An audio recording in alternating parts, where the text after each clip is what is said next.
There's a legend told by the Inuit of a brave warrior who was walking along the icy shore when he suddenly spotted lights trapped within a dull gray stone. He struck the stone with his spear, shattering the rock to release them, and in doing so, created the Northern Lights. Not all of the lights were released though, and some of them stayed stuck in the rock, where they became known as frozen fire. Today we call these stones Labradorite, named after Labrador in northern Canada where they were first found.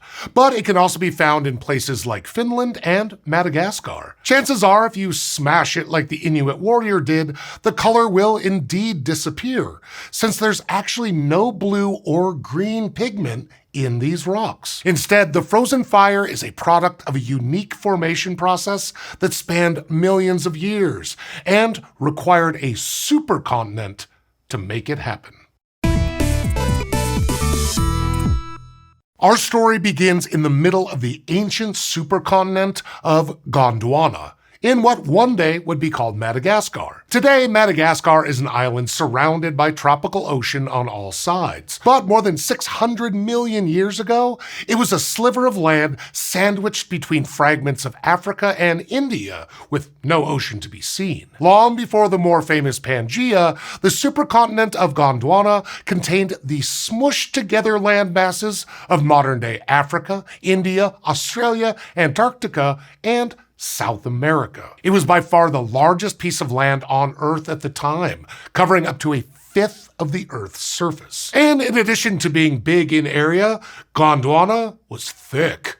Like continental crust today, it would have been about 40 kilometers thick on average, extending even deeper, up to 75 kilometers in the mountain roots where continental chunks had crashed into one another. This solid chunk of thick continent crust acted as an impenetrable lid for anything trying to come up from underneath. So whenever mantle convection or plumes of material came flowing up beneath the supercontinent, the magma just got stuck instead of punching through and creating volcanoes. These plumes created magma chambers called plutons, trapped within the heat of the continental crust, tens of kilometers down. With no way out of the deep, hot crust, the molten magma stayed put and stayed hot, often for millions of years. And when you leave a bubble of magma sitting on its own for that long, something curious happens.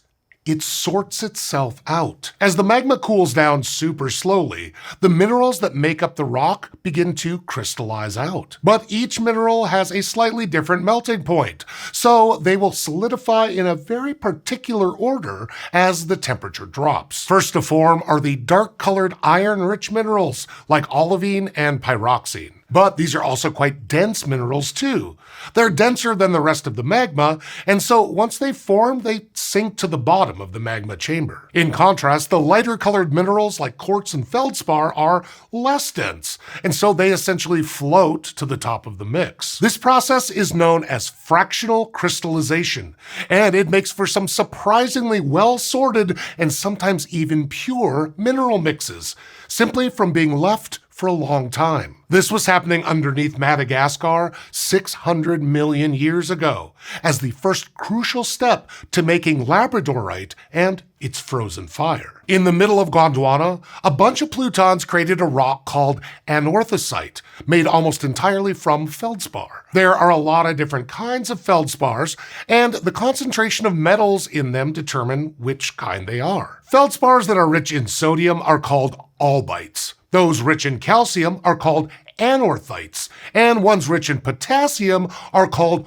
orthoclases. Labradorite is the name for a feldspar that's between 50 and 70% calcium-rich anorthite, with the rest made up of sodium-rich albite. And in that ancient Madagascan pluton, the rock that formed had just the right chemistry to make Labradorite. The thing is, on their own, a lot of feldspars are a pretty unremarkable grayish color. It takes a second step with just the right conditions and chemistry for those feldspars to become iridescent and freeze fire. See, at high temperatures, calcium-rich anorthite and sodium-rich albite are perfectly happy coexisting, mixed together in the same crystal of Labradorite. At the lower temperatures you find at the Earth's surface, they'd much rather be their own purer thing. And if they've already solidified in that albite anorthite mix, it's reasonable to think that they're stuck that way. And that's true under most conditions.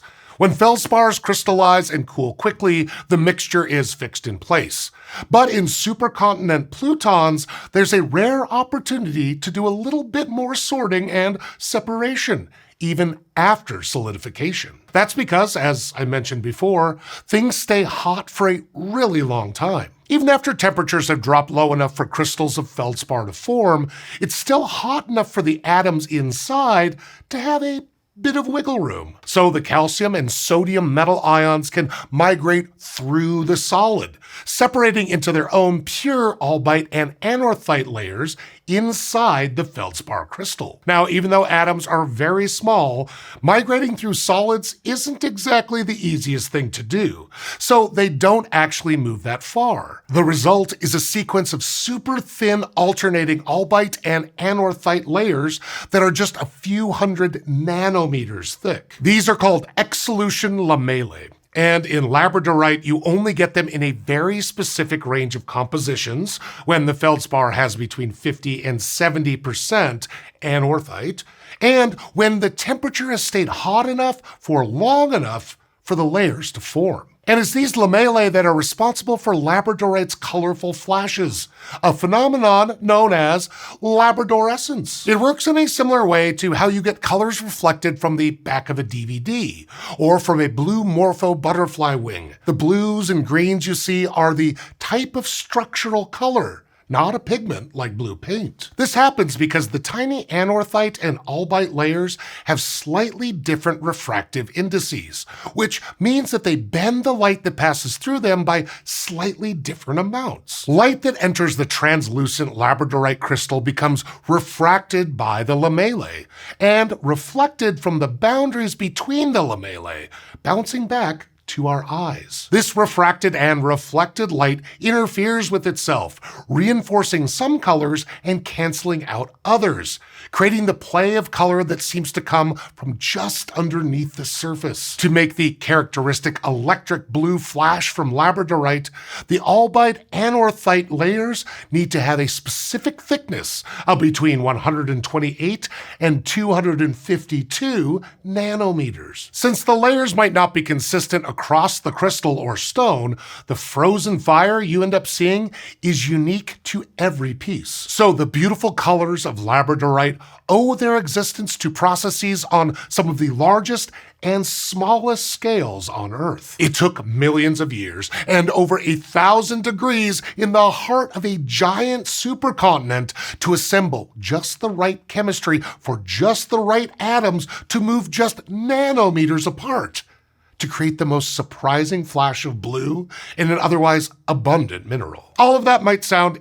incredibly unlikely, but Labradorite isn't as rare as you might imagine.